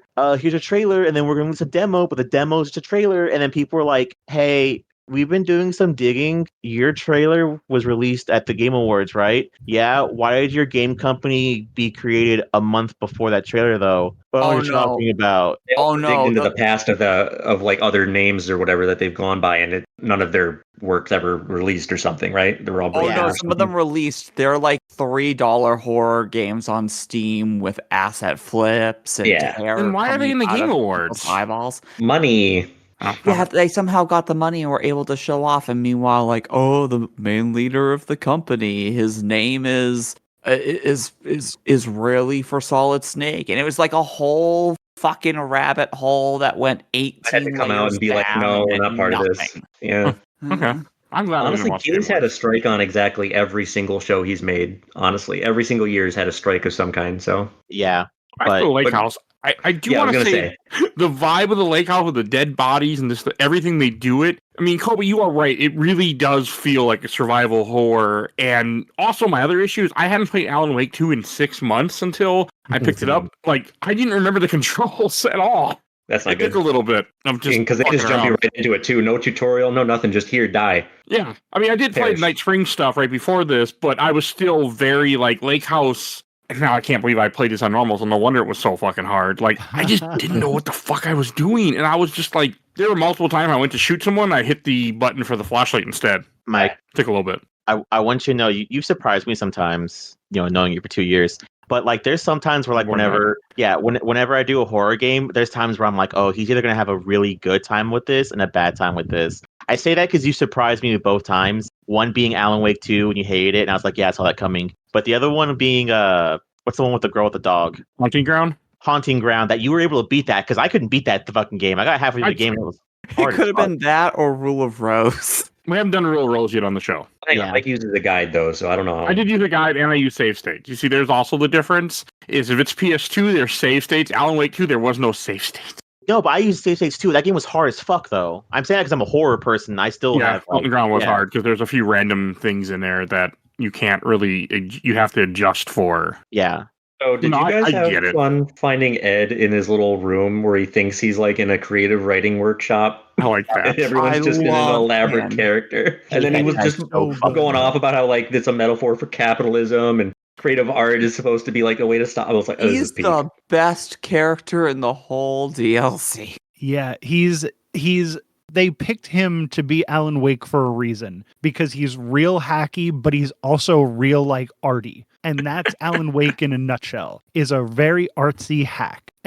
and Damn it. and they did that like with Ed really, really well. I was delighted to see him because like when you find him, I was like, oh, I recognize that guy. He's from the game. And then, like, as he starts talking, I'm like, oh my God, this guy is fucking hilarious. Like, I loved him. So this goes into a whole really fucked up tangent. It doesn't help because I'm very much getting stoned. It helps a lot, actually. Go ahead. The salt trap. That I want to get into because I thought about it while playing it, and I saw actually another podcaster person playing it talk about it too, and it's a really interesting thing. So one of the only thing I can think of that's ever done it is BioShock. I don't know. I want to say it might be in the main game. I know for sure it's an Infinite, where the idea that scientists are really, even though they're so smart, they're also still lacking in other features, which is why you never want to be 100% smart because they don't technically have what I guess is referred to as a soul. So like in the main thing I think of is in BioShock, whenever they can't figure out how to get the big daddies and the little sisters to get together, and they keep like splicing hairs and looking through DNA and trying all this weird shit, and they can't just figure it out. And then they do the whole thing where the doctor hits the girl and the big daddy saves her, and that makes them bond. And it's like, what? Scientists don't understand that because they're weird like that. This kind of goes in that concept where so you have Estevez meeting the writer, but he's a playwright. And on the other side of him, you have a guy who's a painter, and there's a whiteboard that technically says concepts of art and concepts of not art. And it's cool because you see like you see film, you see writing, play actually has questions. So and paintings there. What's not art is interesting because it's baking was one of them, which is weird because it brings up the question: is baking art? I actually think podcast was considered not art, which is even funnier. I mean, one of them was this chart. Yeah. Podcast just depends on what you're doing. I mean, like what Colby does, Jack Billion's Haunted Apartment Complex, that's 100% art. Like what we do is his own version of art because I edit stuff, plus it's a whole conversation and it becomes its own form of art. Now, what you do when let's say here, you're a guy on a crazy ass website who's just spouting conspiracy theories. That's not art at all. So, hey. The Dark Presence is just the biggest arc critic. The art of conversation, I think, counts. Art of communicating ideas. Boom. Not according to the Dark Presence, it isn't. Me looking at my gay yaoi picture from Resident Evil 8. Oh yeah, that's definitely art. The art is subjective. It's just whatever you consider it. But no, podcasts are 100% art because the conversation, especially like what we do here, like the conversation we have are not conversation we would have if it wasn't for the fact that there's a recording device in front of us. Like I would have conversations about a game, but not the way that I have them here. So I consider it art. I gotcha. Well, Joe, I do want to go back to what you were saying about how like, these scientists are kind of like missing empathy. And I feel like that's kind of the whole overarching thing where it's like, because Estevez is like, these people are monsters. But I'm sitting here like, these people fucked up on so many levels in every facet of every area of research that they worked on in this fucking place that I actually don't really know what is actually their base personality and what is just the dark place turning them into evil monsters. Okay. I don't think it communicated for me like, oh yeah, these people are just rotten to the core. I couldn't get that. All right. So before we go into this conversation, we might need to do a little bit of a trigger warning. This DLC does contain talks about suicide and stuff, but yeah. So the fact that Jules' entire branch of the facility is about this painter, and he's trying to get the painter to put more emotion into it because the Dark Presence feeds off emotion stuff. So he's starving the guy, sleep depriving him, and at the end, the man kills himself and paints one final picture with his own blood and everything. And Jules is just like, it's exquisite. This is perfect. This is everything I wanted it to be. There's no empathy or anything. He's just getting super excited about the fact that his experiment was a success. He's literally just trying to one-up his wife. What a cunt. It's crazy when you think about it. They're literally just trying to one-up each other. What the fuck? That's how some relationships are, though. There are people out there in real life. It seemingly started with just the dark place dripping fucking water on them. That's how powerful and potent it is. That is nuts. I think they're all bad people. So I guess so. Yeah, I have a feeling that's kind of to work at the FBC because she mentioned it. at the very beginning, as you're walking up to the lake house, in like this, the research division is just full of wackos. Just absolutely something is probably fundamentally fucked up with them. Honestly, the FBC is like Rapture in that way, Joe. You almost have to have you have to want to go into science with like no moral compass whatsoever. Yeah, and it goes a little back in that. I think Phoebe said she disconnected herself. So she'll come back here in a second to continue. What is it? And it goes both ways too, because on the other side too, besides one-upping, you have the wife who's talking about how like they can't figure out how to get Alan's writing right. So they go from, well, we got to figure out what kind of typewriter he used. The typewriter he used might be working it, and then what kind of ink. And we keep asking these people, what kind of ink and typewriter and all this other like stuff, and was it custom made and all this other stuff too, to be like, oh, maybe that has to do with him writing, where it's like, no, it's not about AI writing. Why do you have like 50,000 typewriters trying to write AI, and it should be like a people thing?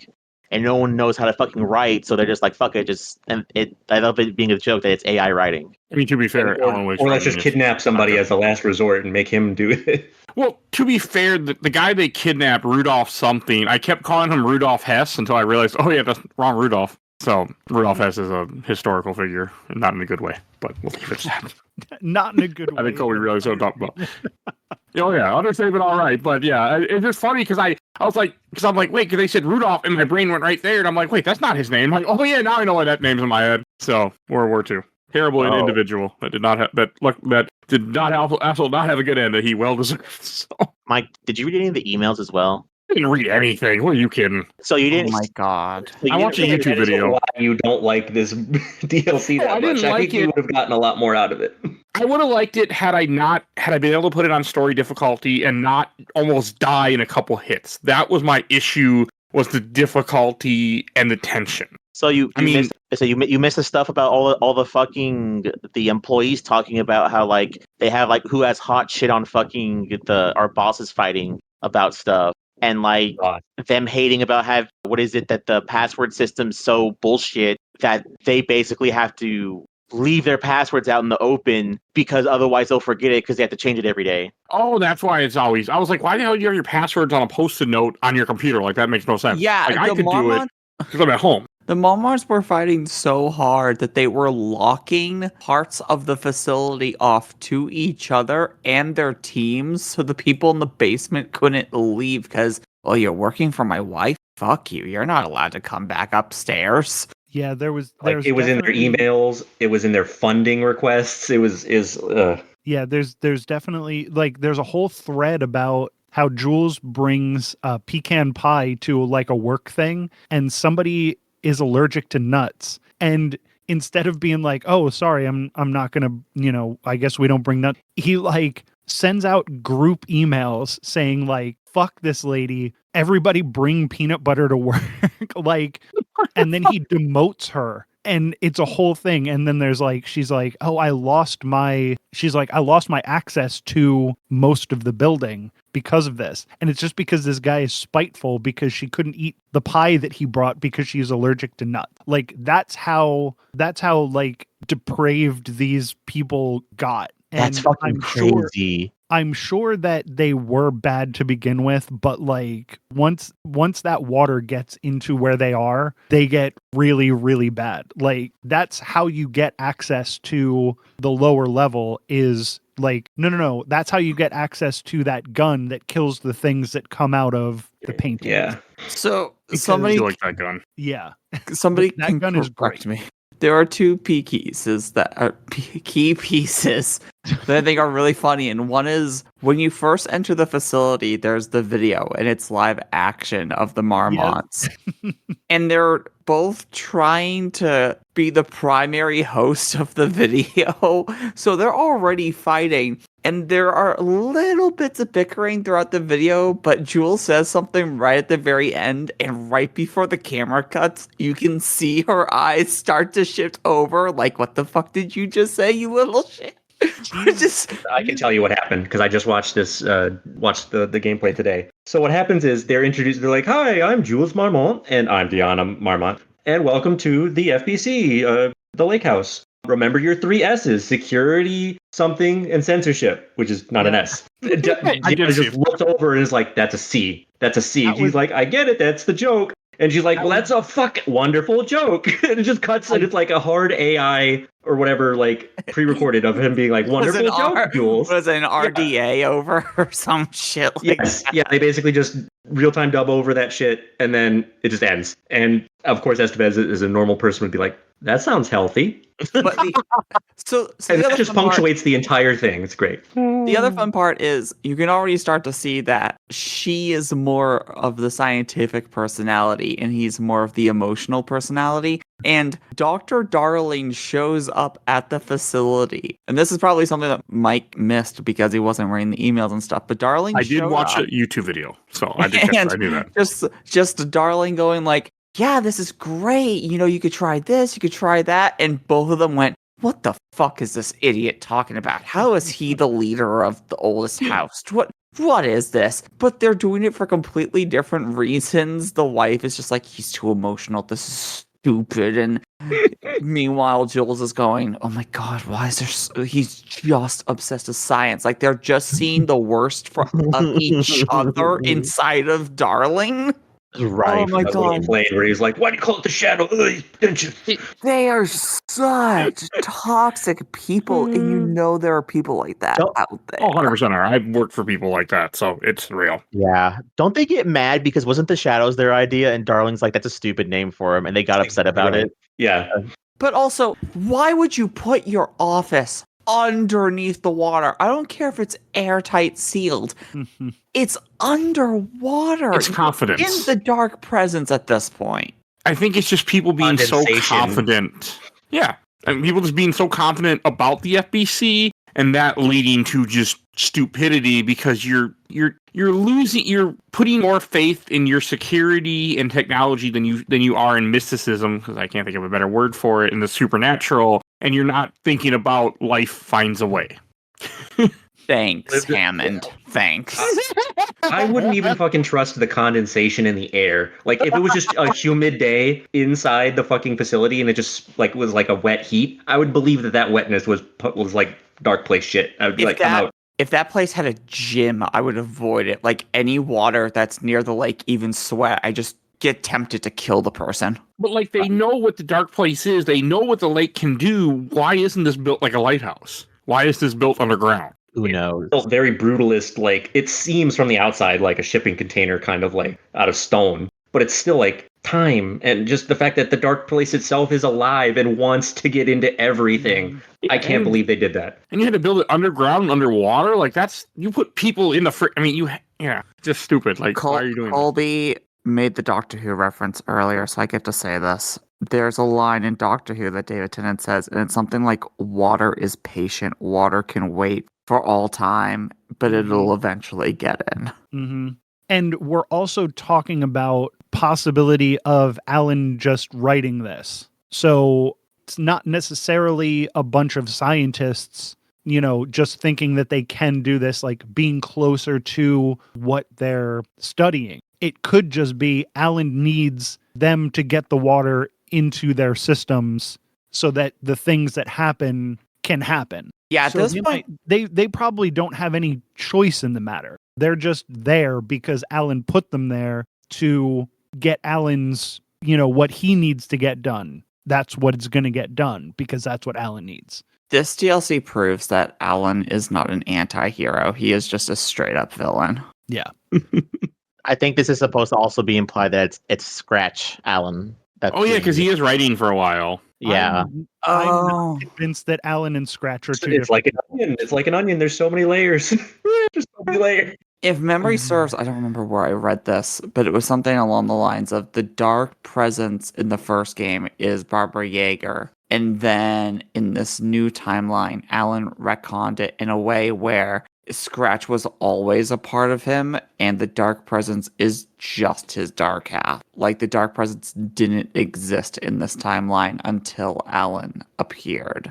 I think That that's was happening silly, in one of the DLCs of the first game, right? Or maybe American Nightmare is where that Sounds happened. like an American Nightmare thing. Yeah, that does. Yeah. Because that's where Scratch starts. That's the first time you meet Scratch is in American Nightmare. You meet him, but Thomas Zane introduces you to the concept of Scratch in one of the Alan Wake 1 DLCs. Oh yeah. I didn't think we were talking about. Or at the end of the base game. It's one of those things. And he straight up goes like, this is Scratch. He is going to be your proxy out in the world while you're stuck here. So it's kind of implied at the end of the first game that Zane is the one who made Scratch. And it was supposed to be like, while you're stuck here, we're at least going to have something that looks like you out there in the world. Haha, Twin Peaks. Yeah. I'm also not convinced that Zane's not Alan too. Like, they could have split up Alan's personalities into Zane and Scratch. Oh. Actually, the Tim Breaker thing confirms that, now I think about it. Does it? Yeah, because in the comic book panels, whenever she's talking to Tim, she's like, "Yeah, there's different versions of you. Just like there's different versions of other people." Then it shows her in her universe outfit. Then you also see Jesse. Then you also see Beth from Quantum Break, and then it shows Alan. And with Alan, you see Zane and you see Darling. Jesus Christ! At this point, are they just different iterations of Alan from previous timelines in the spiral that then stayed over? I love Remedy. I love Remedy's games. A non-zero chance for Darling and Alan Wake to exist at the exact same time, and how are they going to talk? Joe, pass the blunt over, please. Yeah, dude. That's not allowed in your state. I'm sorry, madam. Do I look like I give a shit? It does say that Darling is in the dark place, but it says that he's in a different part of the spiral that Alan is. Oh my god. He's further down into the spiral. What is the song?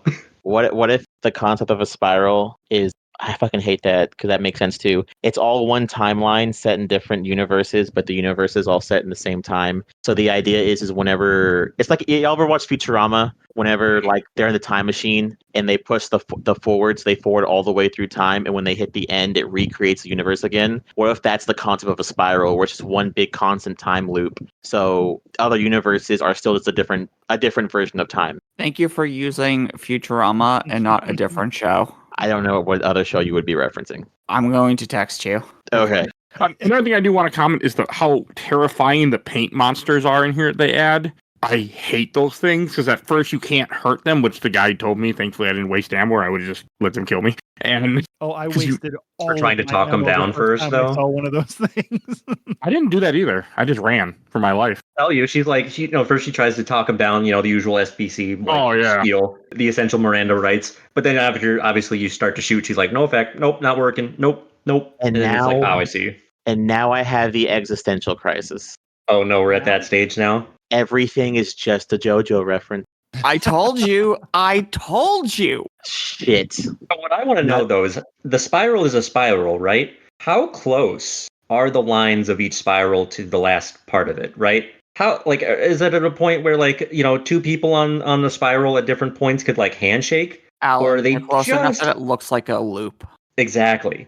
So that's why I think Casper and Alan could kind of meet and handshake somewhere in the dark place. For a second.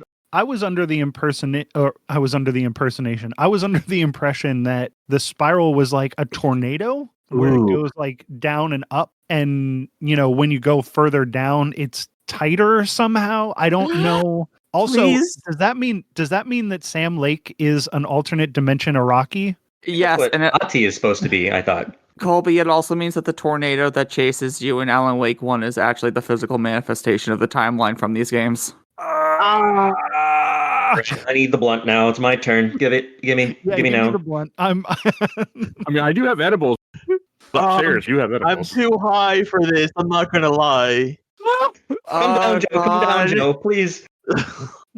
Just imagine if this is what my brain is like all the time. What am I like while high? Hilarious. Joe, are you going to be awake tomorrow? Yeah, I'll be fine. Okay. I'll probably go also, the fact that once you shut down the machine that made the painting alive, you and Ed just get teleported instantly back out of the lake house. I'm glad we got confirmation he's okay. That was great. Yeah, definitely needed. But also, as you weren't really there, maybe, or like once you, I guess once you shut down the machine, nothing exists anymore because it was all just created by the dark place and by the machine. Yeah, so like if you go back to the lake house, right, is the whole thing going to be like retconned out? No one's going to have really much memory of it or anything. It'll never be No, I mentioned think again. everything still happened, and there are going to be a bunch of dead bodies. I think it was more along the lines of I can't remember his name, but the painter who killed himself. Now that he's stuck as a rage beast, when you put him out of his misery, it's his like dying breath saying thank you that teleports you out. Yeah. Well, I actually like that.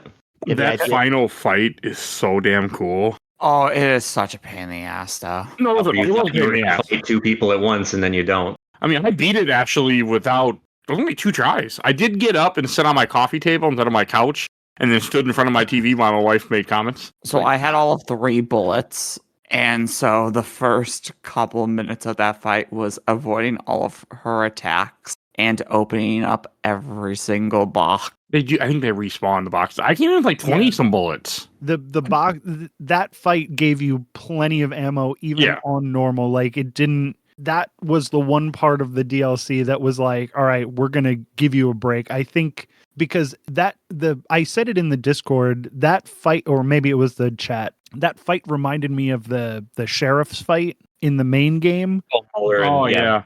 Whatever. but like How was way that harder. fight? So yeah, just having the enemy up high is a pain in the ass in this game. But yeah, before we like talk about the fight though, can we talk about how cool the start of the fight is?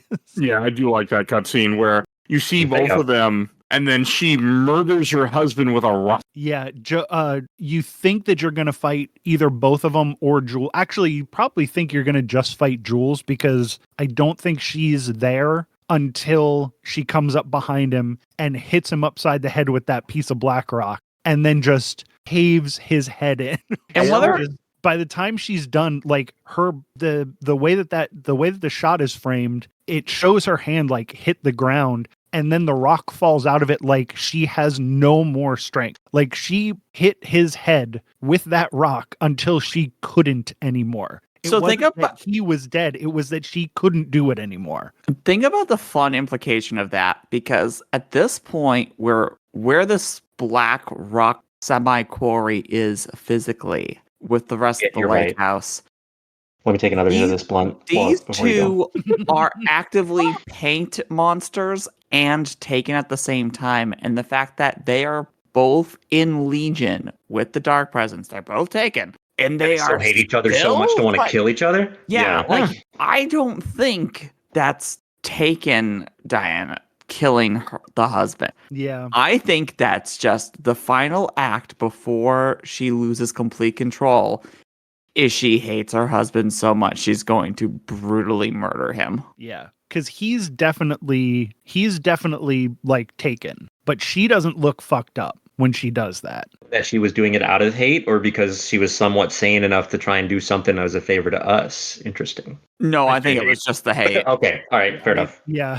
Yeah, because she doesn't like there's no moment of like realization like that she's about to get taken, like she True. just goes and starts fighting you right away. So Yeah. that was not for you. That was for her, for sure. You only see her in one other time, and it's on one of the floors right after you get a key. She's like on the other side of the window in a dark hallway. She like goes to the right. Well, you see the live action tapes of her. That too. That's true. And even then, she's trying to be more scientific and less emotional. So the fact that if this is the case, this is her before she gets fully taken over, is killing her husband. That is such a passionate act of pure and utter hatred. And that's the only emotion that she lets out. Like, holy shit, she's crazy. I mean, I do think there are, it's also kind of just a reference to real life couples. There's a lot of couples like that people just want to kill somebody. Like they stay together but they hate each other. It's unfortunately a real thing. I mean, it's a combination too. It's like they're going after different things. I'm sure, they have some bite towards each other, but also they're stuck in that facility. Also, the water is getting in their like there are a lot of factors in what's going on. It's not just the relationship, it's also everything else that's happening. You guys are forgetting the more. It's gonna be bad. It's gonna end badly. I was going to say, you guys are forgetting the most important factor, which is technically told through Mike. You probably actually didn't see it, so it makes sense. But we'll tell you. Remember, the last thing you hear from either of these people is that they've officially found out that the husband has successfully fucked over the wife. Because I know, Mike, you got the key card to get all the doors. All you did was go back to go get the gun, right? And that's it. I did go in the other rooms until I found out because the guy lied to me, and it said, "Oh yeah, there's a patent monster, but he won't hurt you." No, it killed me. I didn't go in that room again. But yeah. So there's tape that you find of the male Marmont, the husband Marmont, and he basically talks about how he found the painting.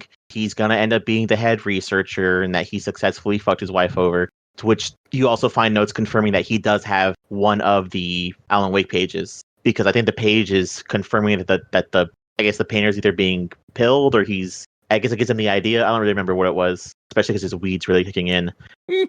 But his tape is him confirming that he got the painting, so he has what he needs to beat his wife. And then when you go to the room in the center of the maze, you find the wife Marmont video confirming that not only does she know he succeeded, she knows he's been cheating, and she is very rightfully extremely pissed off. So her killing him, and then the lake water, and then being turned to Taken, it all completely makes sense. Okay, that does make sense. Please reword that in a way that you don't just say it's a phrase. His wife successfully. The what? When you said he has everything he needs to beat his wife, so he goes down to beat his wife. Jesus Christ. To one up his wife. One up. He has everything he needs to one up his wife, and she has proof now that he's been lying to her. So yeah. So sad that all of this could have been avoided if the FBC itself was just a functional company / government entity that allowed sick leave and stuff. It's also anything dark let you at this leave. point. Yeah. I mean, how long were they out of commission for? Months. Okay. Years? Wait, what the lake house or the FBC headquarters? The FBC headquarters. It's been 4 years. 4 whole years. The Hiss took over? It has been 4 years, yeah. And somehow they have no satellite, no system, no other authority that could approve apparently anything. So they're literally just hostages of their own agency. Yeah, the lockdown from Control 1 did not end, but also it leaked out because that trailer for Control 2 shows what is clearly mirror dimension New York. Mm-hmm. So holy shit. I didn't see that until you guys sent me the YouTube video to watch, but I'm excited I'm glad they put an Easter egg for Control 2 in here. Did this kind of I was expecting maybe a little bit more to happen in this game, to show what's going on with Alan since we beat Alan Wake 2, which we don't really get anything else to continue. Did you play the final draft? No. Oh, whoopsie-doo. I watched YouTube videos, I think. If you want to, when we're done, Mike, you can look it up. The final draft basically implies that the final draft continues the cutscene. Saga's daughter answers the phone, and Alan gets up and pulls a bullet out of his head. And they talk about how they basically won and what the next step is and things like that. It's really weird and off-putting. I did watch it back when we did that, but I have beat a lot of games since we did Alan Wake 2, and I don't remember. The only thing that we're trying to figure out now, that one of the biggest unanswered questions of Alan Wake 2 is, where the fuck's Alice now? In the dark place? What's she doing? She got out of the dark place, though. No, she went back in the dark place now in Wake 2. Yeah, you're right. Yeah, she killed herself, quote unquote, but it was to fool Alan / Scratch or whatever. Well, so yeah, the fact that we the don't know final the role. draft ending has Alan kind of psychically talking to his wife implies that he could grab her at literally any point. I really hope Alan Wake 3 is the end of the series and he gets out finally and we get all our answers and we don't get lost. He can leave right now. He's a god. But anything else? The only problem is that he's a god who's constrained by his own fucking rules. It has to not only succeed, but it now has to all of a sudden be its own standalone best-selling novel. No, that's what's crazy. This is gonna end where it turns out that none of this is real, and this is actually a fully written 30-book story that Alan wrote because his wife needs to understand. He needs to explain to his wife why he does cocaine, because all of this is just a big cocaine metaphor. Okay. Any last things you guys want to say about Lake House? I think it's really funny that the North Star episode of Night Springs solely exists so that way Alan could get the idea to put lake water in the coffee. Oh, yes. I do. Does the Control 2 teaser also count as it as well? I'm part of Lake House. It's in Lake House. So that teaser is really confusing, as everything is. Yeah. And it confirms that Dylan is awake in the future. So that goes to the idea of the reason I talked about it earlier. So this is where I'll talk about it now. that time does not exist in the old house at any sense. Like the idea of time does not exist in Kingdom Hearts, but I'm not talking about that right now. But so the idea is that maybe at some point Jesse could find Alan in the past in a tube like Dylan's in. At the My end of question Kingdom is- Hearts 6, when we slowly zoom out and it's just Alan writing the entirety of Kingdom Hearts, but also all of Alan Wake all on his exists in desk. Quadratum. Who's been feeding Dylan while he's in this fucking thing? If it's been 4 years and he's grown hair. The Hiss have been feeding him. He's eating. They've been his feeding him sound. orange peels. That's why he won't shut up about it. He like passes out from hunger. He re-wakes back up, and there's like 6 candy bars, and he's like, "Oh, okay." And meanwhile, Yeah. there's the giant painting of Jesse, but it's also spiraled, and half of the spiral is Trent or Trench. I don't understand why it's like that. To show that the two timelines still exist and Trench might still be alive or is trying to take her over. Christ alive, who knows? Because the phone is the My only weirdest question thing. is, who's going to voice him now? That's what I want to know. There are emails talking about Trench that the Marmonts are writing back and forth to each other. So at the very least, they think that Trench is still alive. Like they don't know about Jesse at all, it seems. Well, that's So- because since the oldest house is on lockdown, that change in reality where the director becomes the director and has always been the director, that might have not escaped the oldest house yet. Yeah, I think Control 2 is going to start off with like detethering the oldest house and finally taking it off lockdown, and everyone's going to immediately know that Jesse has been the leader of the oldest house for the past 6 years, probably, because Alan. Oh, Wake yeah, 2 we got to 4 factor in years real later. time. Yeah, Mhm. so what is it? Because Alan, that's the teaser in Control for Alan Wake 2, right? Is that it's going to happen 4 years in the future because Control's in 2020 and Alan Wake is in 2024. Yeah, because they straight up say in the DLC that, oh, this is like a weird paper from the future saying 13 years later. And you're just like, what the fuck? We Yeah, still but haven't even gotten to play Control Firebreak yet, so we don't know what they're going to put in that fucking game to blow our minds. If that's not just a fun co-op game and actually has the most lore possible, I'm going to fucking lose my mind. Ceiling, it's going to be like Left 4 Dead in the way that its lore is probably in like little rooms, maybe on the walls. Oh, like, written on things you can graffiti read. and stuff. Or yeah, or like memos you could pick up potentially, maybe. no, Or just read off a table. no, you guys don't understand. The game is the lore. That's what I'm talking about. Control 2 is going to be about how 2 years after Alan Wake 2, but the 2-year gap is going to be all the storyline missions for Firebreak, which is you cleaning up the oldest house. So the ending of Firebreak is the beginning of Control 2, where the Oh, entire shit. old house is cleared out. Yes. You're cooking with gas there, Joe. Yeah, because the game is you clearing out the oldest house. So obviously the end of Firebreak would be the oldest house being completely cleaned out. God damn it, Fire the break, Outlast right? You're trials all basically- over again. I just hope it has missions and I can single player it at least somewhat, and I'll be happy. No, Don't worry, man. Mike. I got you. We got you. We'll party up with you. Yeah, I don't have a it's- story. I just need a it's story. just the Outlast trials. Oh my fucking god. All right, Yeah, but fun because you have a gun and not just Oh yeah, sorry. There is actually one last thing I want to touch on. Please. Did any of you guys have any bugs, like just glitch, like weird stuff happen in your game Yes. with the DLC? Mine had audio issues. Like it kept playing this oppressive fucking like thum thum like over like when there was clearly not supposed to be, and I had to reload. So that might have, if that was happening to you and you didn't know about it, Mike, that might have been why it was maybe too scary and oppressive because it happened to me. I don't think Yeah, that, I don't think that happened to me. It was like when you take away my ammo. That's one of the things that does it. So there is something major that we forgot. Sure. That is amazing. There was hints that another person was in the lake house. Who? Poe exists in this universe. Oh, yeah, They shit. tried Yeah. using her music and they captured her. And she escaped with it, and now we have to go watch her live performance that they promoted. Oh my god, the live performance Yeah. is connected to this universe. And Yeah, because they mentioned a couple of URLs, and one of them is a blog spot fucking like thing that was real, but apparently came out during American Nightmare shit. Yeah, And that was it- like some weird ARG. I don't remember this. But I didn't either, but I read all of it. I set pause just in that fucking room, and I read it all. And yeah, God damn it, No. Sam Lake, you fucking hack! I love you. No, you guys don't understand even the bigger outcome of that as well. what? Poe is Saga's mom. Yeah. Oh my Oh. god. That was yeah, that's right. Yeah, because they say that they stole a songwriter who's the daughter of a famous band group that's from the area, and the only band that's there is the Old Gods. So it turns out Saga's parents really are two terrifying otherworldly people. One being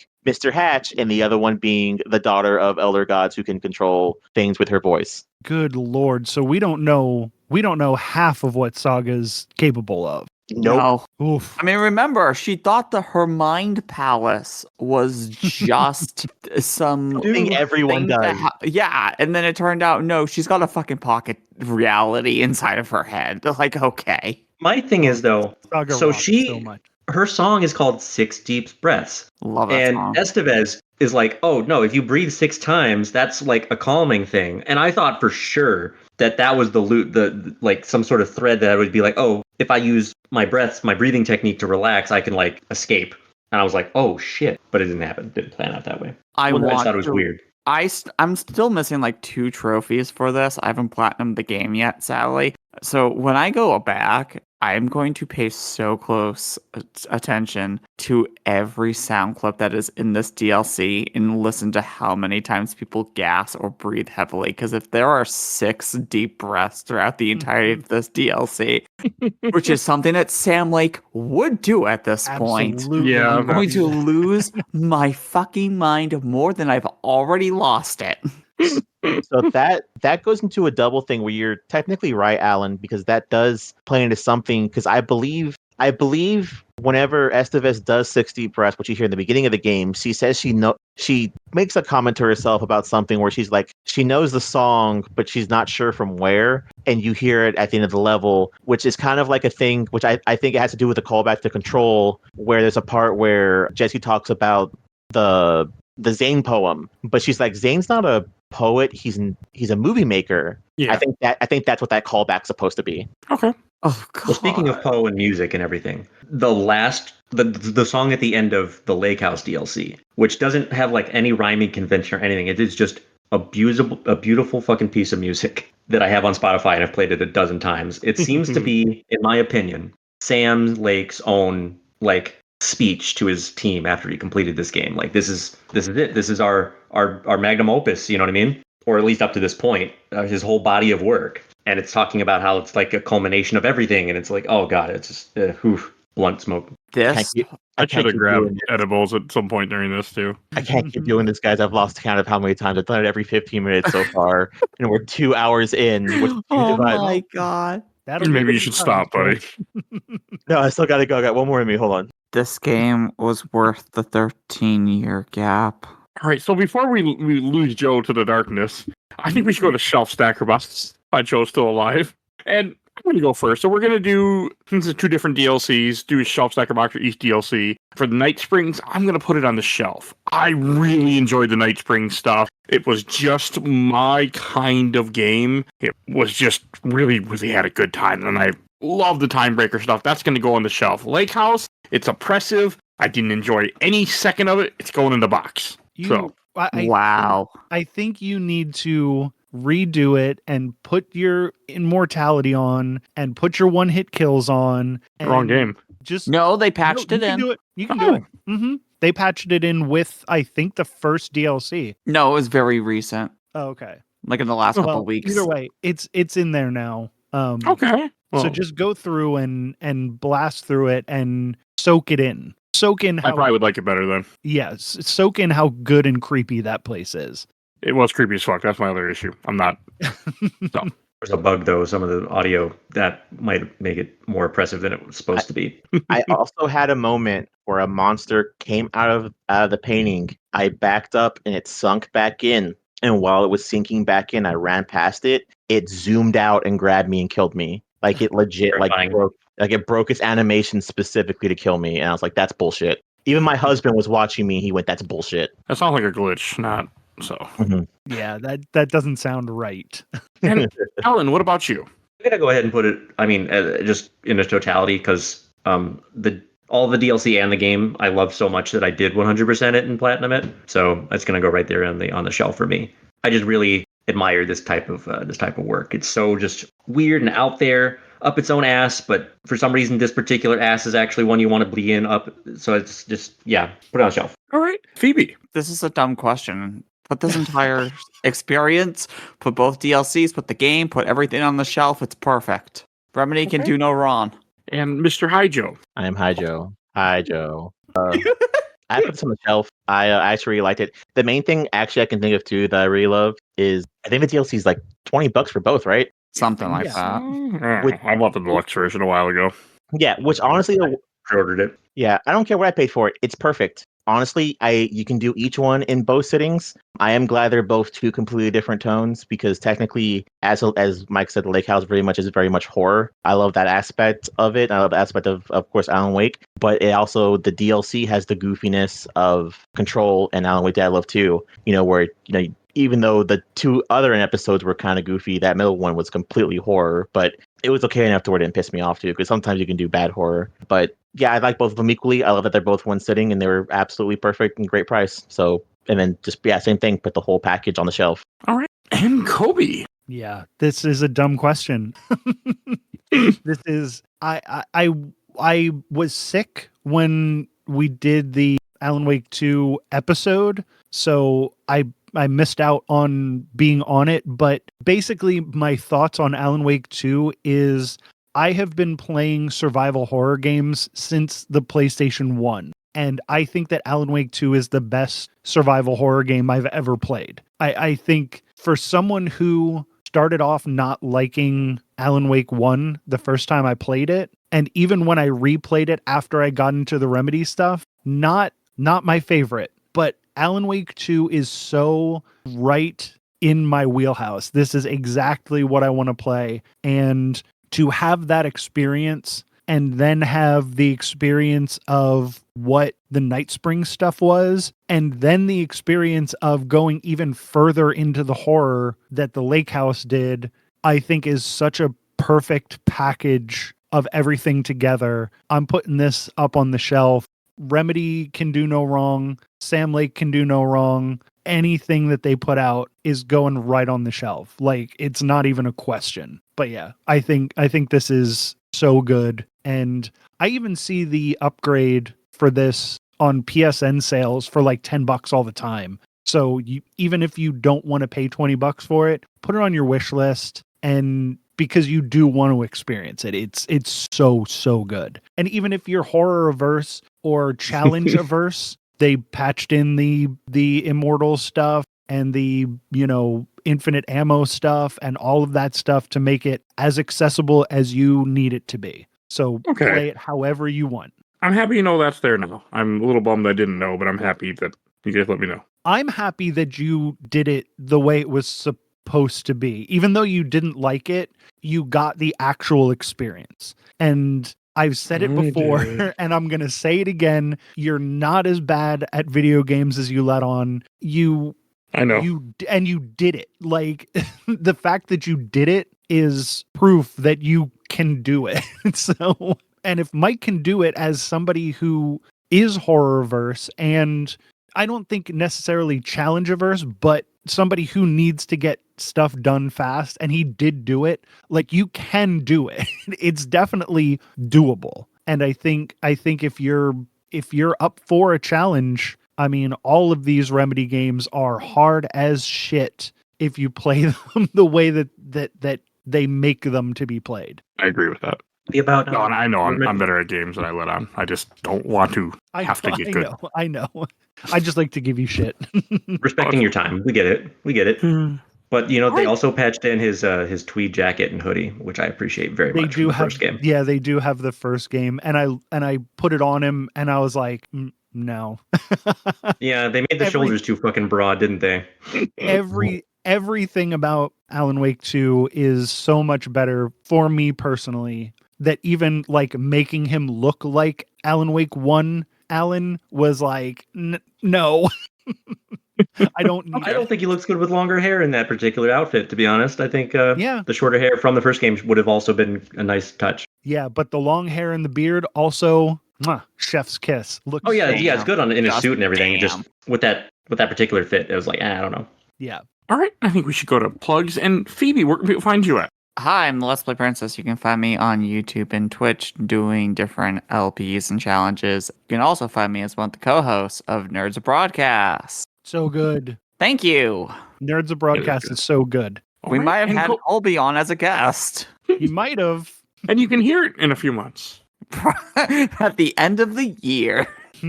We find old episodes. And Colby, where can people find you at? Well, if you are an enjoyer of weird fiction that takes place in alternate dimensions, which I can't imagine you wouldn't be if you're listening to this, you might want to check out Jack Billings Presents. It's a weird comedy fiction podcast, audio drama, fully scripted and cast that takes place in alternate dimension Reading, Ohio's, with slightly different versions of all of your favorite characters. We're currently on season 3. There's 2 full seasons up on the feed, and Jack Billings Presents King of the Big House is what's happening right now. We're all in prison. There's weird stuff happening, and at the end of this month, you're going to find out what the weird stuff is, and it's really fun. It is also such a good show. I am so glad Colby has taught me that I've been measuring my feet in my shoes incorrectly. You can thank Mike Albertin for that. I now understand how to properly figure out one's shoe size. Oh, I forgot about that part. That was fun.